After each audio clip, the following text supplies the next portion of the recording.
Hello बच्चों, Radhe Radhe. Lecture number 10 chapter 1 unit and measurement class 11। ठीक है।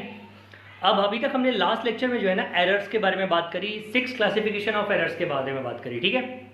अब यहाँ पे जो हम डिस्कस करने वाले हैं ना बच्चों, यहाँ पे हम 3 टाइप्स की एरर के बारे में डिस्कस करने वाले हैं। That is absolute error, relative error and percentage error. और इसको एक्सप्लेन करने के लिए मैंने आपकी एनसीईआरटी की बुक का एक एग्जाम्पल लिया हुआ है, या शायद न्यूमेरिकल है, मुझे आइडिया नहीं है, बट कुछ तो है। ठीक है।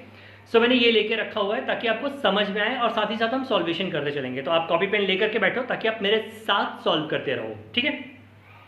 तो चलिए सबसे पहले क्वेश्चन पढ़ते हैं। क्वेश्चन है, we measure the period of oscillation of a simple pendulum. In successive measurement, the reading turn out to be 2.63, 2.56, 2.42, 2.71 and 2.80. Calculate the absolute error, relative error and percentage error. अब यहाँ पे क्या बोल रहा है बच्चों कि एक स्टूडेंट है जिसने एक सिंपल पेंडुलम का ऑस्किलेशन मेजर किया हुआ है और हर बार जो है उसका ऑस्किलेशन अलग अलग आया हुआ है। 5 ऑब्जर्वेशंस लिए हुए उसने।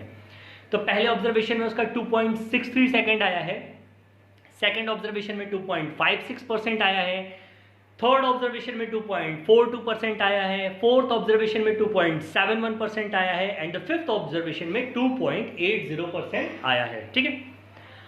अब बच्चों सबसे पहले तो हम क्या करेंगे, हम इसका सॉल्यूशन स्टार्ट करेंगे और उसके पहले हम क्या करेंगे, सबसे पहले तो हम सारे के सारे अपने ऑस्किलेशंस को लिख लेंगे। तो T1 is equal to 2.63 second, T2 is equal to 2.56 second, T3 is equal to 2.42 second, T4 is equal to 2.71 second and T5 is equal to 2.80 second. अब यहाँ पे ना हम इसका एक एवरेज निकालेंगे। क्यों निकालेंगे? क्योंकि बच्चों यहाँ पे जो है ना एक्यूरेट रीडिंग नहीं दी हुई है।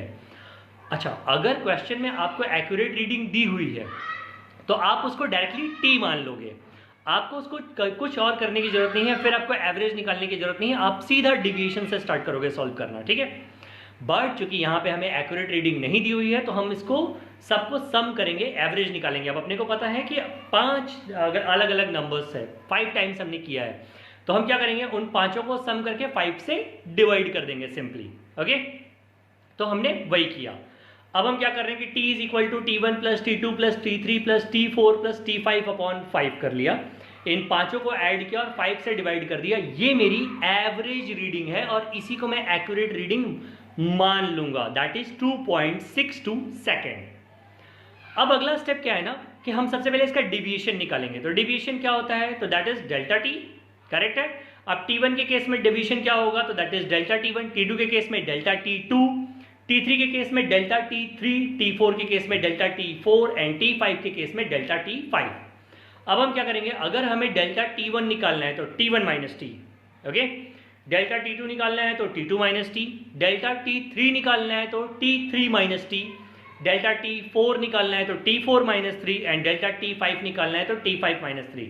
हमने एज इट इज वैल्यू रख दी। तो डेल्टा T1 की वैल्यू क्या हो गई, 2.63 minus 2.62 is equal to 0.1 second.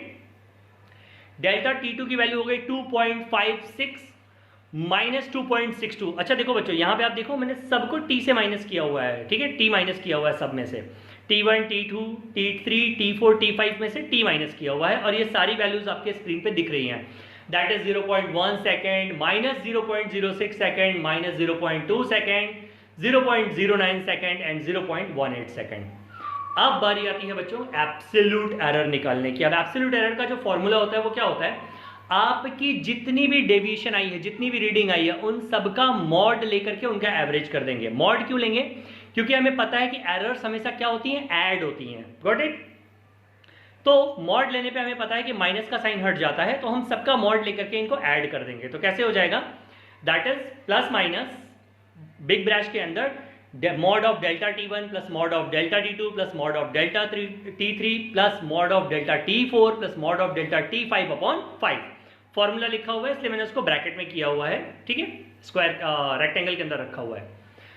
अब क्या करेंगे, अब सीधा सीधा वहां से वैल्यू उठा करके इधर पुट ऑन कर देंगे। तो that is plus minus 0.01 plus 0.06 plus 0.02 plus 0.09 plus 0.018 and इसको 5 से डिवाइड कर देंगे और ये मेरी डेल्टा टी की वैल्यू आ गई, जिसको हम एब्सोल्यूट एरर बोलेंगे। और ये हमेशा प्लस माइनस के सिंबल के साथ लिखी जाएगी बच्चों, याद रखना। ठीक है, तो तो वैल्यू क्या आ गई, दैट इज 0.108 सेकेंड, और ये मेरी क्या आ गई, एब्सोल्यूट एरर आ गई। अगला अब हमें रिलेटिव एरर निकालनी है। रिलेटिव एरर का क्या हो जाएगा, that is delta T upon T. Got it, delta T की वैल्यू हमें दी हुई है और टी की वैल्यू हमने पहले ही निकाल ली है एवरेज और एक्यूरेट रीडिंग के केस में, ठीक है। तो that is plus minus again delta T की वैल्यू रखी 0.108 डिवाइडेड बाई 2.62 और हमने इसको डिवाइड किया तो वैल्यू कितनी आ गई, that is delta T upon T की वैल्यू आ गई प्लस माइनस 0.0412। अच्छा बच्चों, अब यहां पे ना एक चीज बहुत ध्यान से देखना, क्योंकि ऊपर भी मेरा यूनिट सेकंड है और नीचे भी मेरा यूनिट सेकंड है, तो सेकंड से सेकंड क्या हो जाएगा, कैंसिल हो जाएगा।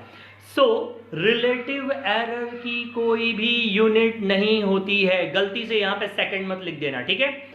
रिलेटिव एरर जो है उसकी कोई भी यूनिट नहीं होती, तो रिलेटिव एरर कितनी आ गई, that is plus minus 0.0412। Okay, अब बारी आती है परसेंटेज निकालने की। बहुत सिंपल सा फॉर्मूला है, relative error multiplied by 100, that's it. So delta T upon T into 100 कर दिया। अब वैल्यू अगेन हमें डेल्टा टी अपॉन टी की वैल्यू तो हमने निकाल के ही रखी हुई है, that is plus minus 0.0412 into 100। इसका आंसर आ गया 4.12% और ये हमारी हो गई परसेंटेज एरर। चलो एक बार फटाक से रिवाइज कर लेते हैं। तो सबसे पहले हमारे पास 5 रीडिंग्स दी हुई थी जिनको हमने T1, T2, T3, T4, T5 के फॉर्म में लिख लिया। चूंकि हमारे पास एक्यूरेट रीडिंग नहीं दी हुई थी इसलिए हमने इसकी एवरेज रीडिंग निकाली। अगर हमारे पास एक्यूरेट रीडिंग दी हुई होती तो हम डिवीजन को डायरेक्टली उसमें से माइनस कर देते। मतलब अगर सपोज करो एक्यूरेट रीडिंग दी हुई थी 2, तो हम क्या करते, 2.63 minus 2, 2.56 minus 2, 2.42 minus 2, 2.71 minus 2, 2.80 minus 2। But चूंकि नहीं दी हुई है इसलिए हमने एवरेज और एक्यूरेट रीडिंग निकाली अपनी। आफ्टर दैट डिविएशन निकाला। डिविएशन निकालने के बाद डिविएशन आपका प्लस माइनस दोनों में आ सकता है, और चूंकि हमें पता है कि एरर्स हमेशा हमारी ऐड होती हैं तो हम उसका मॉड निकाल लेंगे ताकि माइनस का साइन रिप्लेस हो जाए, और हम सारी की सारी एरर्स को ऐड करके प्लस माइनस के फॉर्म में एब्सोल्यूट एरर मेंशन कर लेंगे। आफ्टर दैट रिलेटिव एरर का फॉर्मूला क्या होता है, that is delta T upon T, तो मतलब absolute error upon accurate reading, ठीक है, absolute error upon accurate reading, simple सा फॉर्मूला है। तो हमने क्या किया, अपनी एब्सोल्यूट एरर मेंशन करी अपॉन एक्यूरेट रीडिंग मेंशन कर दी, और रिलेटिव एरर चूंकि दोनों की यूनिट जो है सेम होगी चाहे किसी भी फॉर्म में हो, वो आपस में कैंसिल हो जाएंगे। अगर हम यही कोई लेंथ नाप रहे होते तो सारी की सारी रीडिंग्स मीटर में होती, हमारी एक्यूरेट रीडिंग भी मीटर में होती, मीटर से मीटर कैंसिल हो जाता बच्चों, और यहाँ पे रिलेटिव एरर आ जाती जो कि एक यूनिट लेस क्वांटिटी है, इसकी कोई यूनिट नहीं होगी। अगला आया हमारा percentage error. Percentage error solve करने का सबसे अच्छा तरीका क्या है, तो that is what, relative error multiplied by 100। Formula क्या है, relative error multiplied by 100। Relative error हमारी क्या आई थी, that is plus minus 0.412, multiply कर दिया हमने 100 से, दैट इज 412%, और ये हमारी परसेंटेज एरर आ गई। आई होप बच्चों आपको ये तीनों फॉर्मूले क्लियर हो गए होंगे, समझ में आ गया होगा कि कैसे करना है absolute error, relative error and percentage error. Got it. चलो बच्चों, अगर आपको किसी न्यूमेरिकल में प्रॉब्लम होती है तो आप उस न्यूमेरिकल का नंबर कमेंट कर सकते हो। सपोज करो यूनिट 1, न्यूमेरिकल नंबर 4 और न्यूमेरिकल नंबर 5 आप कमेंट बॉक्स में लिख सकते हो। मैं उसके वीडियो बना करके आपको अपलोड कर दूंगा ताकि आपके लिए वो ईजी हो। और अगर आपको वीडियो अच्छी लग रही है, आपको समझ में आ रही है, तो प्लीज़ आप अपने दोस्तों को थोड़ा लाइक शेयर करो, अच्छा लगता है। हाँ, चलेगा बच्चों, राधे राधे।